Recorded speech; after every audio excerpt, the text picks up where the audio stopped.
So yung big rock ngayon po, dinadaanan ng mga mayayaman. Sumisway lang sila. Tapos umaalis. Ano ba naman big rock to? Lahat ng taong dumaan doon, dumaan ng isang lawyer. Tapos ang ginawa ng mga lawyer na yon, ng mga abogado, may mga kung ano ng klaseng tao, siniraan ng hari. Sabi, ano ba namang hari ito? Ang laki ng bato, hindi magawa ng solusyon ng daan.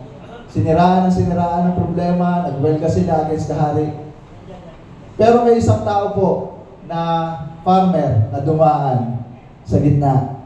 At inalis po niya yung kanyang mga vegetables na nila. Pinilit niya po tanggalin yung bato na malaki. At natanggal niya po. Doon sa ilalim ng bato, mayroong isang gold. Nakalagay doon, ikaw ang hinahanap ko. Sabi ng hari. Binigay lang pala ng hari yun dahil gusto niya magkaroon ng statement sa kanyang kaharian na dapat ang isipan ng tao, solusyon. Nandiyan ang problema eh. Pero anong ginawa natin sa problema? State of mind lang. Yun lang po ha. And thank you very much po. So, as we proceed po to our afternoon schedule, may we call on Sir Manny Lopez who will represent National Anti-Poverty Commission po. Please, let's have a warm up of applause.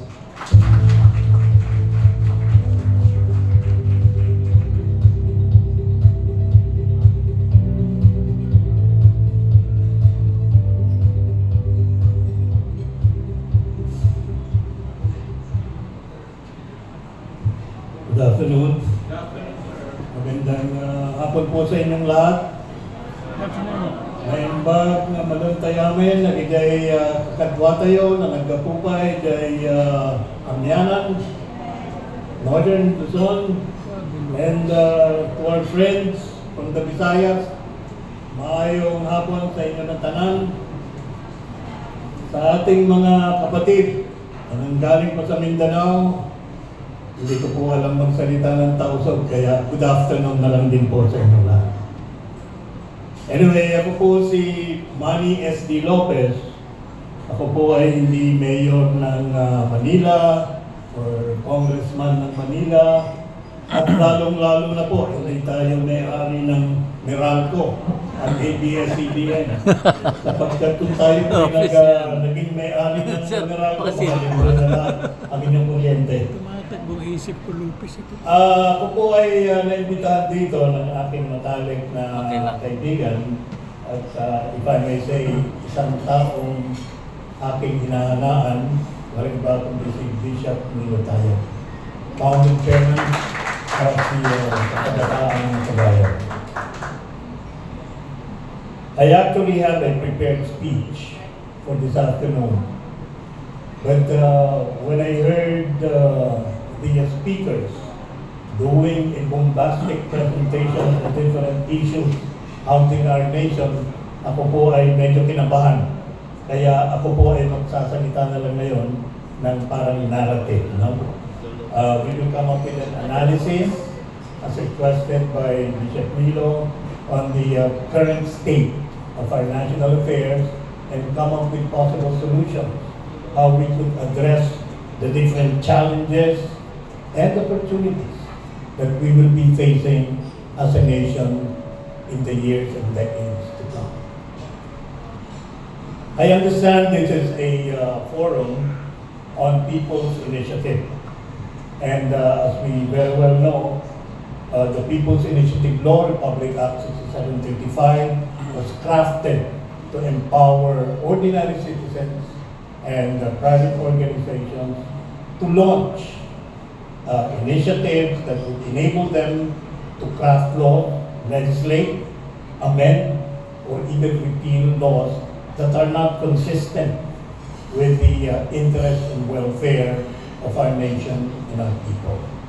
And we have attempted to do this on more than a few occasions, the latest of which was an initiative where the good bishop and myself and some friends here joined us to criminalize the pork barrel system the much abused pork barrel system. Tama lang naman.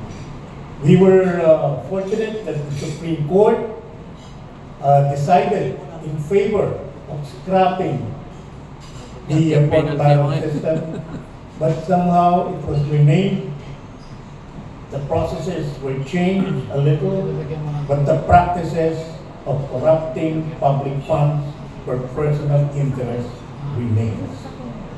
And this is the biggest challenge, ladies and gentlemen, that we must face as a country and as a people. Napakinggan na po natin ang ating mga kasama. Alam na po natin ang problema. Korupsyon, ineptitude, incompetence, and poor and corrupted leadership. Alam na po natin yan. So hindi ko na po babanggitin yan bagay na yan. Now, let us come up with possible solutions. As we very well know, we will be facing the midterm election. In a few days, the candidates who will aspire for positions of the Senate, Congress, and local government units will begin. And sa totoo lang po, nung nakita ko ang listahan ng mga hahabol bilang senador sa administrasyon, sa oposisyong Duterte, ang oposisyong kasama ng Liberal Party and the Yellow Groups, ako po ay na-disappoint. Even to the point of being disgusted. And so, instead ako po ay anong tawag niya doon, maghalumpisay, no? Maglupasay. Ako po ay mas na-inspire na magpunta dito sapagkat nakikita ko na ang mga tao, ang mga delegadong nandito ngayon is a source of inspiration. Tayo po na nandito ngayon ay maaaring maglunsad ng iba't ibang programa, ng iba't ibang advokasya, ng iba't ibang mga initiatives that can change and reform this country for the sake of the Filipino people. Parang nawawalan na po tayo ng pag-asa. You know, kung tayo ay aasa sa mga ating mga deputado, sa ating mga senador. Sa mga senador po, yung kanilang bahay, yung tinatawag na Senate building, 7 billion ang original budget. It's a BGC. Today, after so many years, it has risen to 23 billion at hindi pa tapos. Wow. That translates to about 1 billion for every office of a senator. Para po hindi tama. Pero alam na po natin yan.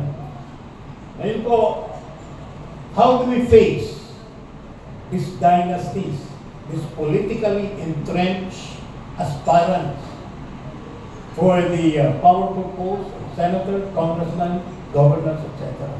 Karamihan po dyan, alam naman natin, nananalo dynasties.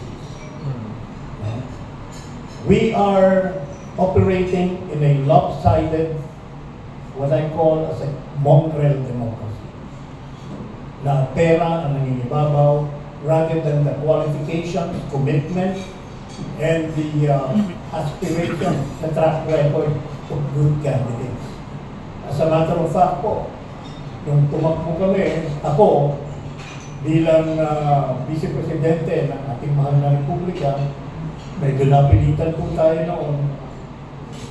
Kami po ay nilampaso ng isang kandidato na hindi man nag-participate doon sa mga debates.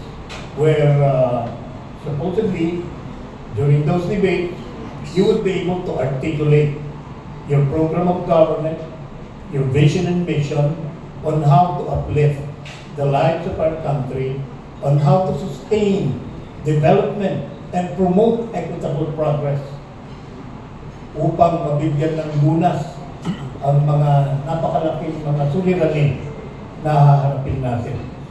Isa na po dyan ang geopolitical competition ng superpowers. Ayan po ay isang mapanganib na pwedeng magdulot ng catastrophic destruction that will lead to many lives lost, many Filipino lives lost, kung hindi po natin maalapan. And so, ladies and gentlemen, in order for the Filipino people, no, to have a fighting chance in effecting policies and programs that is aligned, that will be aligned to our national interest and people's welfare. Kami po ay naniniwala na kailangan natin magporma ng koalisyon. A coalition of people's organizations, a coalition of patriotic political parties and groups and associations to have a fighting chance in this lopsided election that will surely be dominated again by the various dynasties. Ngayon po, let's do what we could given our democratic space. Ngunit, kung wala na po talagang magagawa, and as we would expect, it will be dominated by self-serving, interest-driven candidates, ang susunod po natin maaring gawin ay i-amend ang Republic Act 6735, also known as the People's Initiative and Referendum Act, to make it a functional direct democracy tool. Sapagkat at the present configuration, ang RA 6735 po, alam naman natin, requires 10% signature requirement, no, of the registered voters all over the country. 10% to propose laws and 12% to introduce amendments to the Constitution. Ngayon po, how will that translate? No? How will that translate? You need 10% of the 70 million registered voters. So you're talking of at least 7 million. At 10 pesos per voter na kailangan mong gasusin upang ito po ay mapatupad, no? Masatisfy yung requirement na yun. That is 700 million. So napakalaki. Our People's Initiative law is actually crafted not to be functional. Doon lang siya, para lang masabi na meron tayong People's Initiative law. But this election, if we could demand before giving our votes and support to all these aspirants, no, to amend the law, particularly the reduction of the minimum signature requirement from 10% to say 5% or 3%, mas madali pong gampanan ang People's Initiative. Another provision po sa ating RA 6735, dapat tanggalin po yung 3% na minimum requirement in every region. Sapagkat pag hindi po naka-generate ng 3% in every region in the present form of the law, mai-invalidate lahat ng 229 legislative districts where we are able to bring in or generate the 10% signature requirement. And lastly, what makes the current law non-functional is the absence of IRR, implementing rules and guidelines. Kung wala pong implementing rules, para po tayong nangangapa. And so our proposal for the RA 6735 is to include an IRR, an implementing rules and guidelines, that will assign the various COMELEC and LGU offices as the signature collection points. doon po tayo pupunta para hindi na natin gagawin katulad yung ginawa namin noon sa Luneta, doon kailangan magpirma ang mga tao. Mahirap po yun. So it has to be designated in all COMELEC offices. And also, it should be provided under the law na magkaroon ng debate, no? Up to the barangay level. And if we are able to do that, ladies and gentlemen, amend this People's Initiative law, we will be empowered to legislate, to amend, and repeal laws. That is power to the people. At yung pong last option na alam natin na nangyayari sa iba't ibang bansa, kung wala na pong magawa ang sambayanan at nakikita natin na ang mga polisiya at ang mga pagpapatakbo ng gobyerno ay iwala, hindi para sa kabutihan ng sambayanan, alam nyo na po ang susunod na kabanata under those circumstances. Now, in my own personal endeavor, ako po ay naglunsad ng 12-point socio-economic and political reform agenda. Makikita niyo po yan sa aking website at www.moneysdlopez.com. Yan po ay ini-embrace ng different groups sapagkat ito pong compilation ng mga solusyon na ito, from consumer rights to political reform to improving the quality of education to modern agriculture to advanced industrialization, even our foreign policy. No? Ang aming posisyon dyan ay to embrace the ASEAN concept of neutrality, balanced neutrality. Sapagkat kung ang kaibigan niyo po, meron kayong dalawang kaibigan, in this case China and the United States, nag-aaway for a matter of geopolitical supremacy. Ano pong gagawin natin?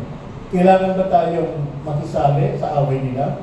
Or should we find ways and means to be the referee or to prevent a conflict that could affect us?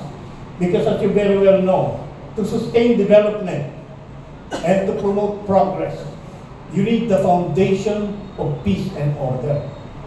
And we could not allow ourselves, and we should not allow ourselves to become a pawn in the geopolitical competition of these superpowers. Yan lang po ay isa sa mga bagay na dapat natin bigyan ng tugon at this point in time. And so, ladies and gentlemen, I was only given 15 minutes to actually share with you some of my insights. But nandun po sa ating website, and I thank Bishop Nilutaya for inviting me and share my views and vision with this distinguished group of patriots and reformers and concerned citizens. With your indulgence, with your support, we can make change and reform happen in this country. At yan po ang kailangan natin panindigan because we only have one country and that is the Republic of the Philippines. Maraming salamat po at mabuhay kayo. I'll be open to some questions if I have a few more time. General Simo. Si General Simoy na yata. Aray na.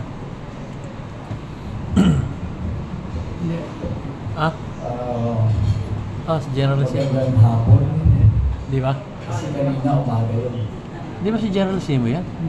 As you have said, we can change and to make reforms with what is going on with the government of the Republic of the Philippines. Am I right? Correct. Okay. Now, not all of the people not all of the Filipino people knows that the Republic of the Philippines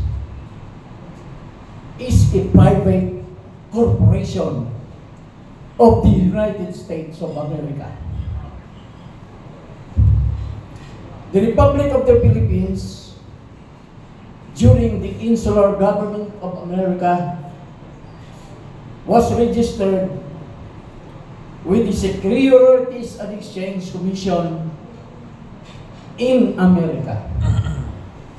And it would appear practically that the Republic of the Philippines is a private corporation of the United States of America. Now, what is worst to be discussed on that point of view? I respect you, Mr. Lopez. Beforehand, that I would make a question. If you may allow me, sir, to make a direct comment on the first statement. I do not quite agree with your observation that the Philippines is a private corporation under the Securities and Exchange Commission of the United States for four fundamental reasons. Number one, we declared our independence in 1898 and we adopted the Malolos Constitution that the Philippines is a sovereign country, independent, no, from both the United States and Spain.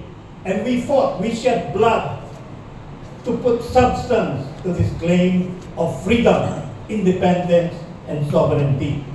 This was reiterated in 1973 Constitution. A constitution that provided for a unicameral form of government, which is actually superior to what we have now. Because under a unicameral government, wala na po yung dalawang Congress na houses of Congress that is always in constant conflict. No? So I think one of the people's initiatives that we could possibly launch is to reconsider going back to this form of government. Kaya lang po, nabago yung people's initiative itong nakaraan. Ang nangyari, instead na mapabango, na this is a tool for direct democracy, this is a tool for people to empower themselves. Ang nangyari, it was likewise abused and misused. Okay po. Okay. Good. That's right. That's right. Good. That's right. But how would you feel that there is democracy in the Philippines when all the elected president of the Republic of the Philippines are American puppet? Now I would like to make these things clear. Sino ba yung nagtatanong? Kilala mo ba yun? How could you introduce change when we are under the control of foreign ideology? The democracy that you're speaking is a reverse action by the tyranny that we are suffering as a people. And when did it happen? That freedom and independence was declared in the Philippines. When did it happen? I quite agree with you that See? many of our chief executives, supposedly the duly elected heads of the state, are American backed. No? That is a reality. That is a fact. But do we surrender because this happened? Or should we fight better, smarter, and more intelligently to install a real Filipino leader that will stand for our country and for the Filipino people. And where we are. Hindi po tayo susurrender dyan. It's a continuing process. We almost had it. We almost had it with Ferdinand E. Marcos in 1965. But because of vested interest groups, because of the strength of influence of these American-backed amboys, nasisira po ang bayan natin. Ginagawa na naman ngayon. And we should continue fighting, and we should do it smarter, better, and more intelligently and effectively. Are we fighting? Are we fighting? Nandito po tayo ngayon. Or we are just planning. quiet about it? We are planning. We are sharing our insights to fight better and smarter. Mr. Lopez, the Supreme Court has already declared that we can make and introduce change to change the government through people's initiative by virtue of civil case 3957 that was issued in 1972, 1974, 1976, 1977, and 1978. But what happened? What happened? Nothing.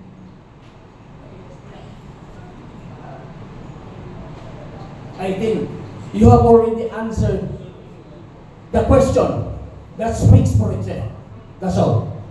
Maraming salamat po. Ganito na yun. Okay. So, thank you very much, ladies and gentlemen. So, tuloy ang laban. From 2025 all the way to 2028, laban! Thank you very much po, Sir Manny Lopez. Correction lang po, Sir Manny is for Alternative Leadership Forum and not for National Anti-Property Commission. So, Captain Valeros.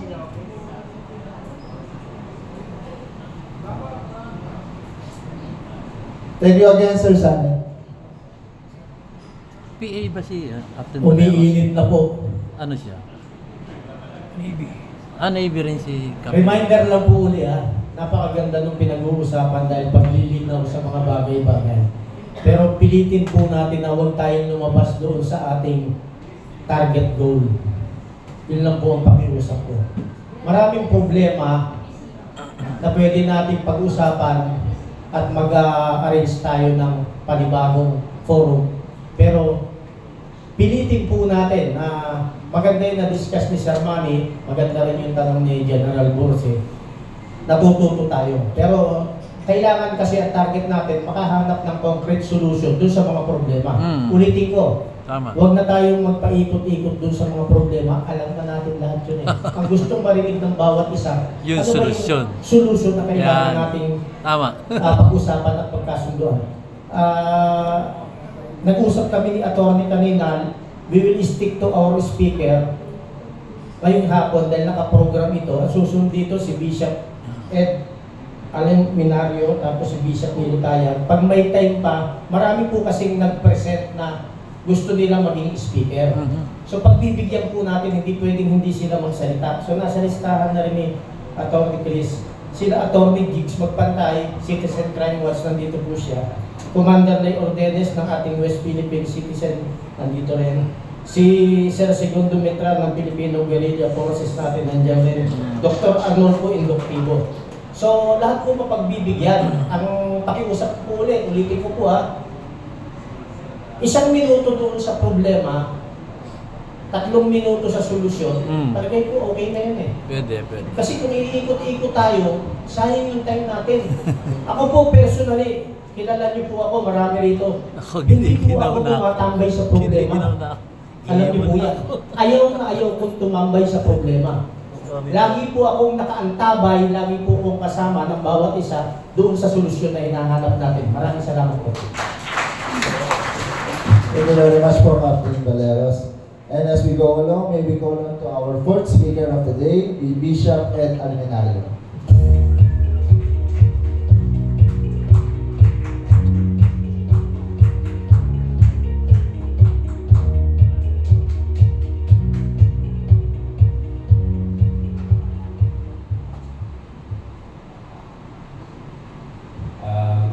Salamat po at magandang hapon po sa ating lahat.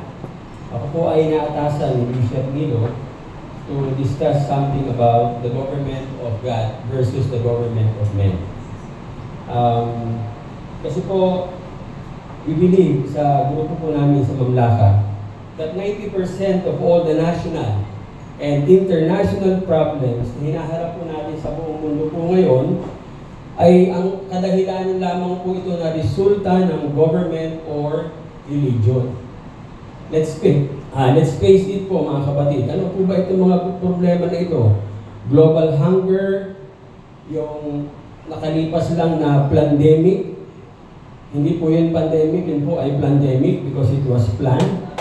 Yung gera, terrorism, racial and ethnic conflicts, nuclear tension, economic uncertainty, at makikita po natin throughout history.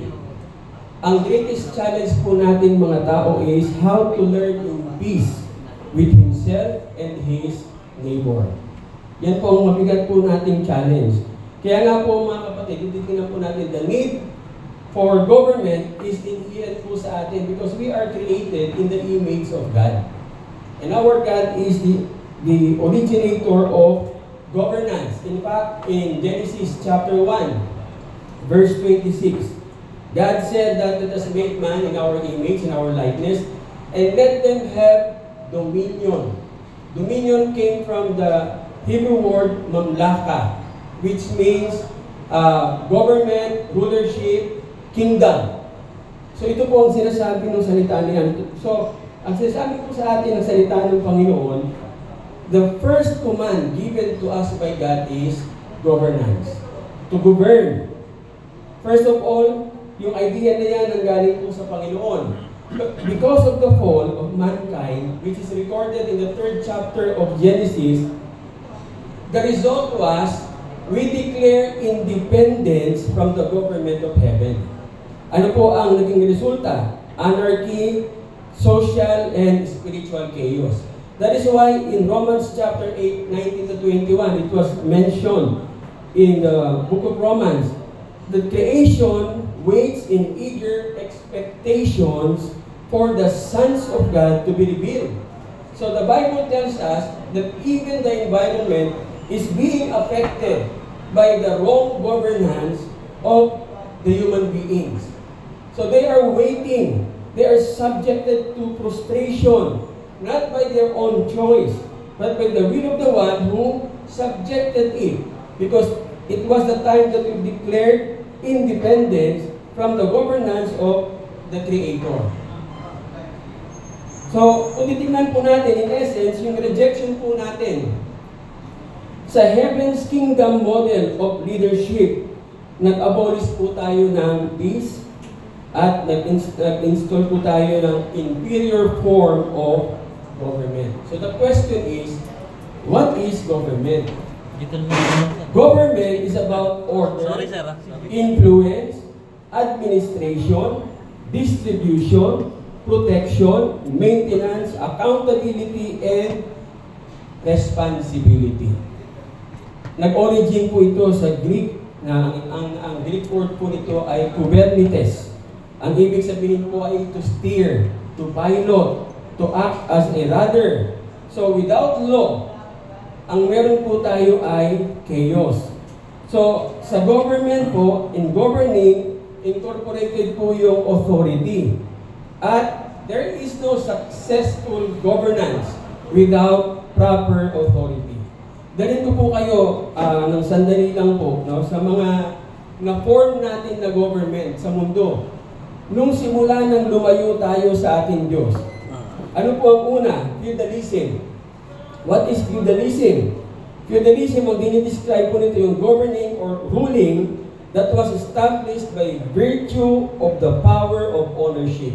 Kaya nga po sa feudalism, ang mga land, ang tawag sa kanila, mga landlords. So they own the land and they own everything that belongs to the land. So yung landowners, they are known as landlords and they rule the land. The more the land, you become also a king of the land. However, yung mga landlord po na to, in the cases of these landlord and kings, hindi po mga merciful. Ano po ang naging resulta? Abuse and oppression of people by virtue of noble status. So, yun po yung feudalism. Pangalawa naman po na form ng government na na-create ng tao, apart from God, is dictatorship. What is dictatorship? This is the form of government derived from the concept that divine authority, ang paniwala po dito, is built on the belief that certain individuals are being chosen by God or by providence to rule masses and to exercise authority doon sa mga tinatawag po na less fortunate. Kaya yung mga dictators, at tingin po nila sa mga sarili nila, sila po yung mga inatasan ng Diyos para magbigay ng kaayusan.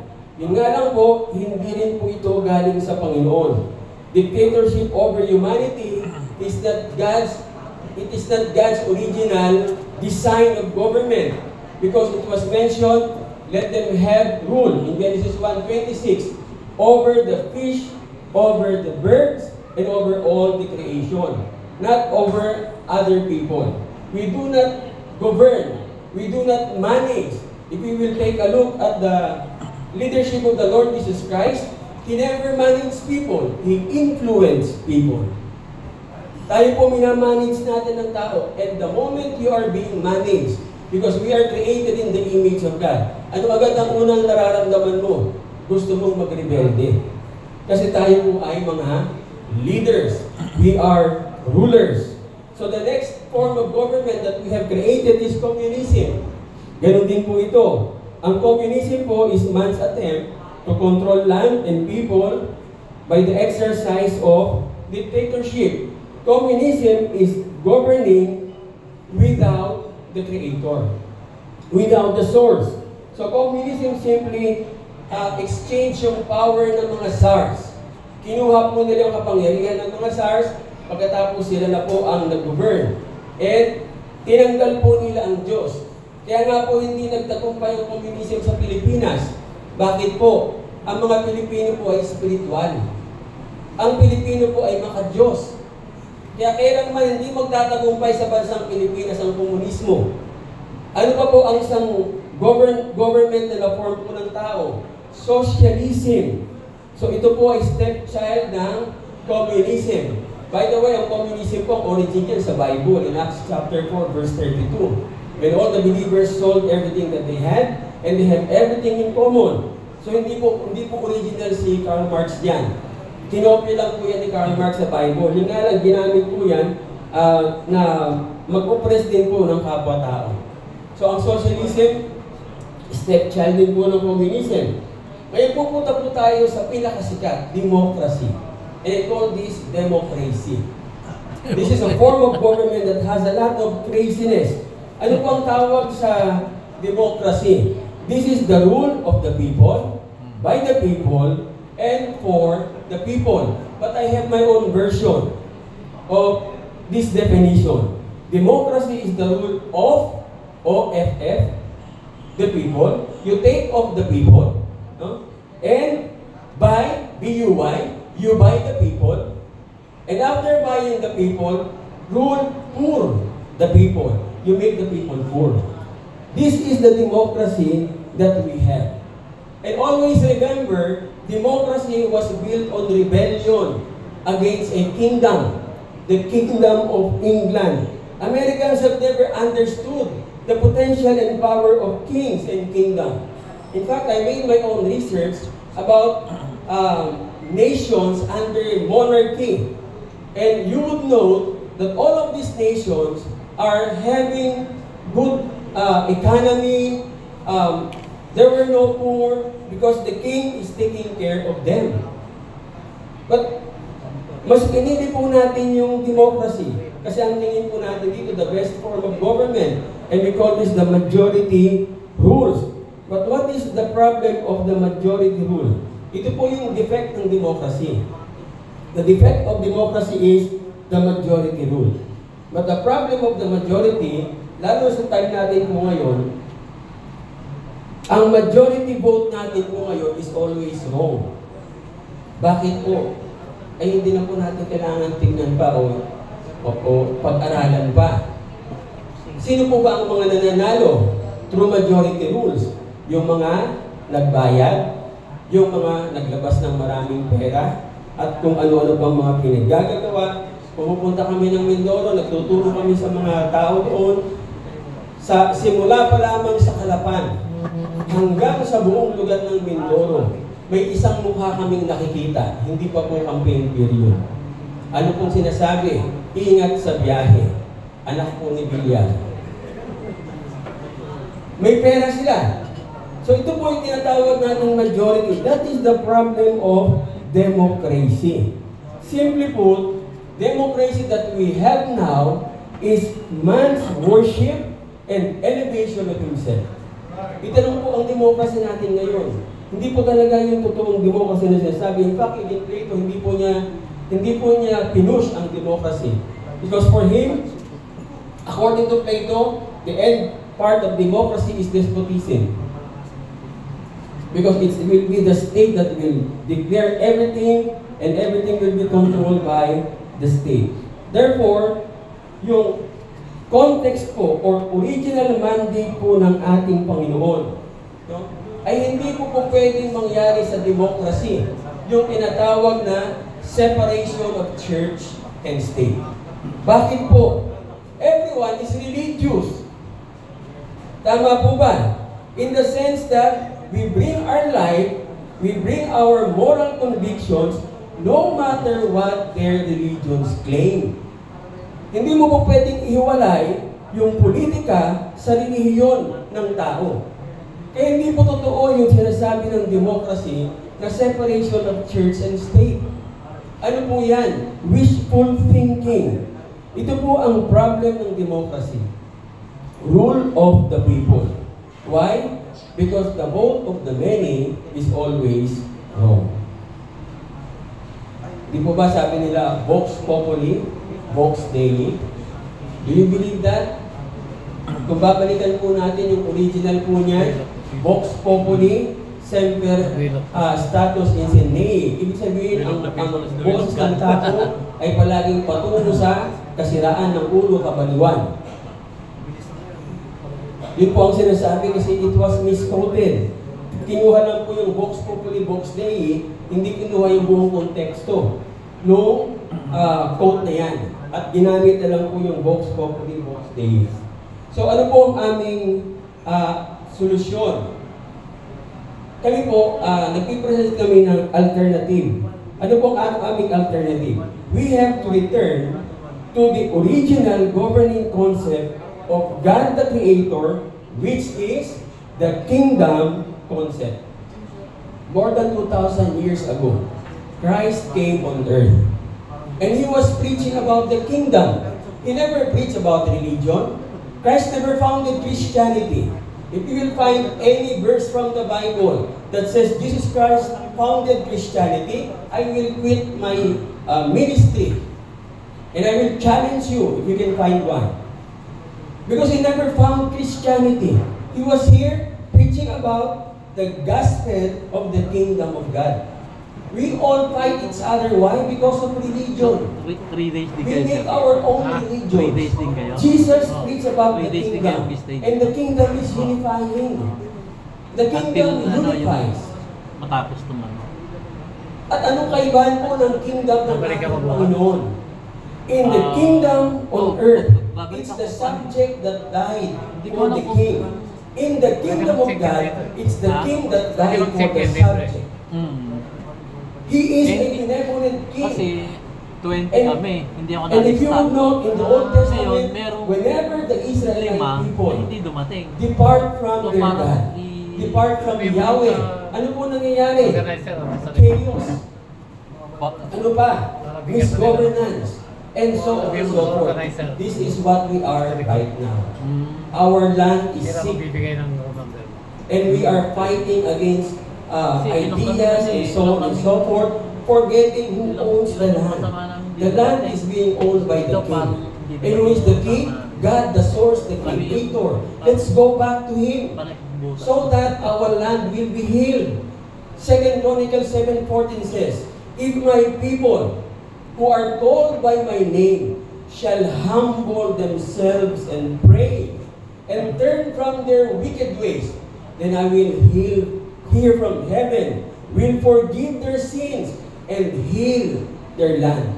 No matter what proposals that you propose or give, apart from the source, the Creator, we will never get to any solution.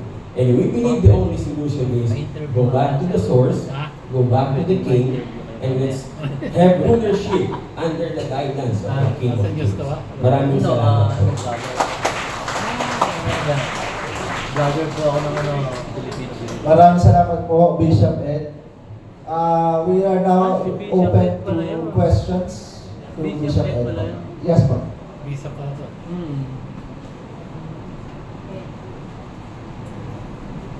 Hello, good afternoon, everyone. My question is about religion. Okay. If you remember, before Christianity, we had Moses. He was given the 10 Commandments. And there's where Judaism started. Malamig po. 3,000 years ago. Malamig, kaya na demasiado eh. Oh, wala So it pa was akong the jacket. Jews who had the initial religion, which we call the Torah, and explained by the